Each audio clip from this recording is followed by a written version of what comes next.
Good morning. I am 3 minutes earlier today. So if you're watching in recording, you're welcome to fast forward 3 minutes or stay with us through our hellos.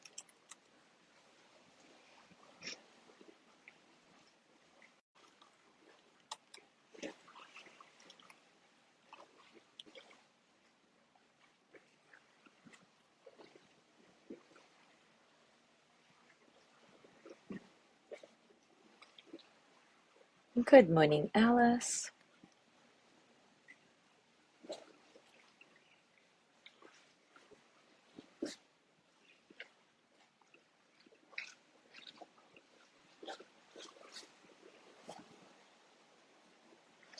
Good morning, Gina.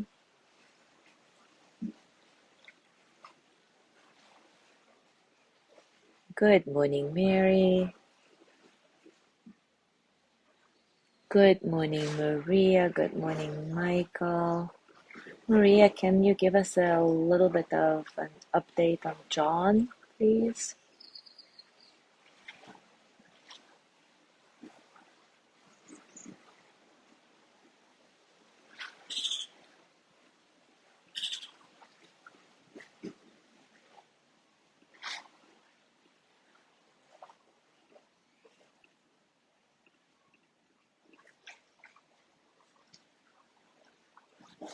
Good morning, Deborah.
All right, Maria is saying John is out of ICU and is in his room. He's doing very well, walking and everything. Awesome. This is so great. Thank you so much for this update. Very, very grateful. Anyway, it is time for us to start, and today we will continue with our discussion of embodied life, and not only discussion but exploration. And in our last session on the subject, we talked about disappointment and regret in relation to unexamined and unexpressed expectations. And today I'd like to take a closer look at expectations that are actually examined and expressed, but still can become a source for disappointment. Brené Brown writes, "There's research that shows that one way to minimize disappointment is to lower our expectations." And there are so many people in the world today who decide to live disappointed rather than risk feeling disappointment. Just think about it. There's a huge difference to live disappointed rather than risk feeling disappointment. And of course, living in this constant state of disappointment, being kind of pessimistic about things, expecting the worst uh, in every situation, can take the shape of numbing, foreboding joy, becoming cynical or critical, or just never really fully engaging with life. And I think we all have been in situations when we promise ourselves that we're just going to get less excited about things so that we feel less disappointed. And this sounds like a pretty solid strategy, right? But is this really a good and skillful way to live our life? Brené Brown shares a passage from one of her interviews with a man in his 60s. He said, "I used to think the best way to go through life was to expect the worst. That way, if it happened, you were prepared, and if it didn't happen, you were pleasantly surprised. And then I was in a car accident, and my wife was killed. Needless to say, expecting the worst didn't prepare me for this at all. And worse, I still grieve to this moment for all those wonderful things in life that we shared and that I did not fully enjoy. My commitment to her now is to fully enjoy every moment. I just wish that now that I know how to do this, she was here with me." What this man encourages us to do is not to numb ourselves for the fear of occasional disappointment, to find a way to maintain our expectations and still stay optimistic. And this way is possible if we examine and express our expectations. Of course, it requires a lot of courage, a lot of vulnerability. And sometimes, even when we express our expectations, we often end up being let down anyway. But still, it's worth it to live life to the fullest and not in this numb, pessimistic stupor.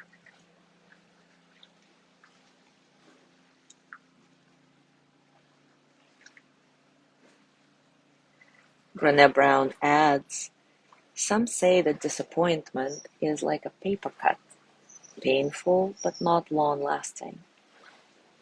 I do believe we can heal disappointment, but it's important not to underestimate the damage it inflicts on our spirit.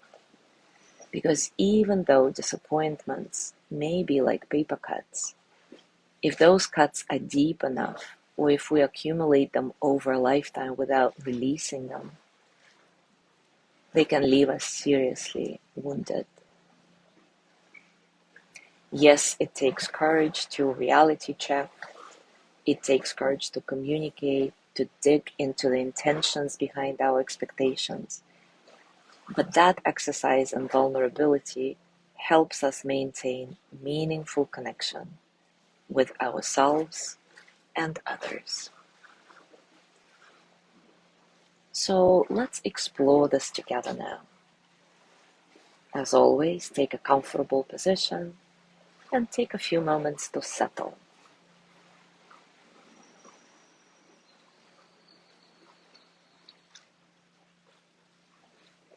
Acknowledge all the circumstances of your practice today, internal and external.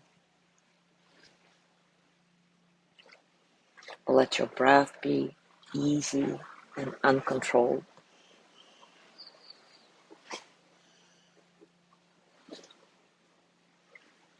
Allow your breath to just flow through your body and notice how your body responds to it. Each inhale, each exhale.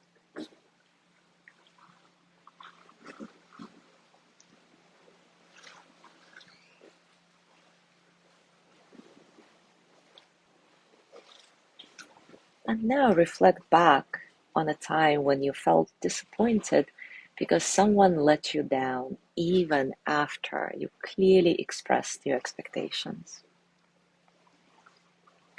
Notice how you're feeling in your body now that you think about that situation. What are your actual physical sensations? Where does this disappointment live in your body?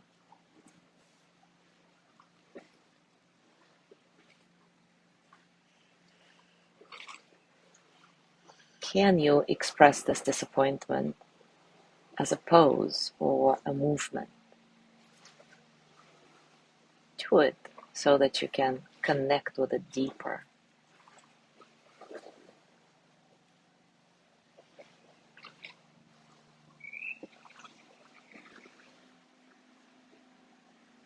Acknowledge the source of your disappointment. Consider why your expectations were not met, even though in your mind you clearly expressed them to the other person.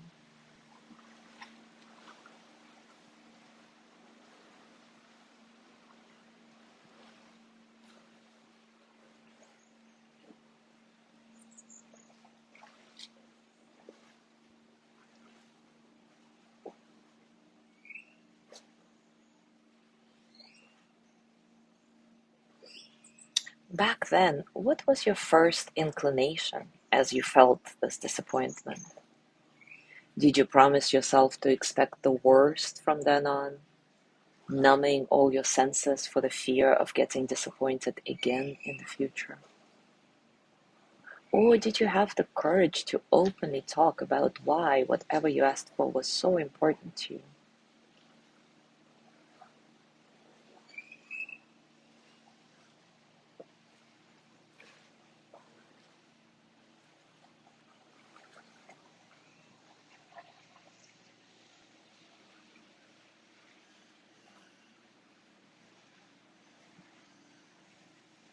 Remind yourself that celebrating each other's successes is easy, but when disappointment happens, it's actually an incredible opportunity for us to create meaningful connections. And focusing on that now, can you set an intention to keep your lines of communication open, even when disappointments occur? To keep talking about your needs and wants, educating other people on why these things are so important to you, so that you can connect to yourself and others on a deeper level.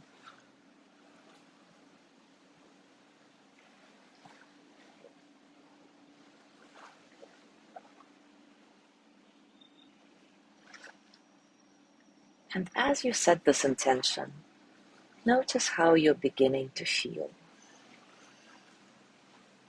Is anything changing for you physically, emotionally, mentally right now that you are intending to be more open, more engaged with life, even with all the disappointments? Perhaps there is a sense of softness, openness, more space. Or maybe there is none of this. Obviously, whatever you feel is totally fine. Own it. As always, we're just exploring what's possible, and there is no way to do this wrong.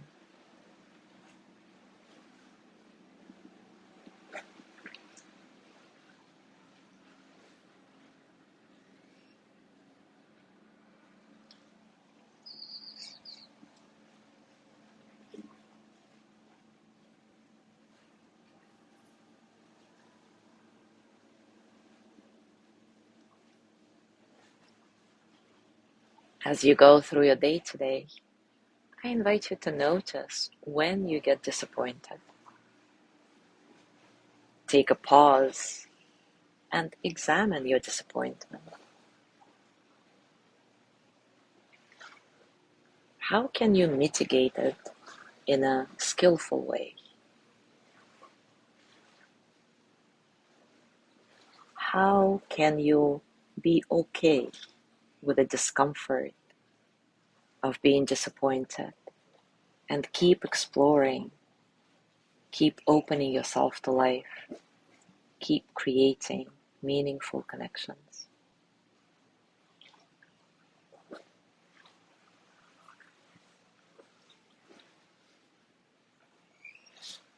Thank you so much for being here today. Have a beautiful day. And I will not see you tomorrow. I want to remind you that tomorrow is Wednesday, and starting tomorrow, Amethyst will be taking Wednesdays to do group healing sessions. It's going to be at the same time, same place, so she will connect a little bit before 7:30 Cozumel time, whatever the time is for you in your time zone. So she'll connect probably around 7:25, 7:26 Cozumel time, and then she will finish around 7:45. I will be there with you getting this group healing and enjoying it together. Anyway, have a beautiful day, and I will see you on Thursday. Bye.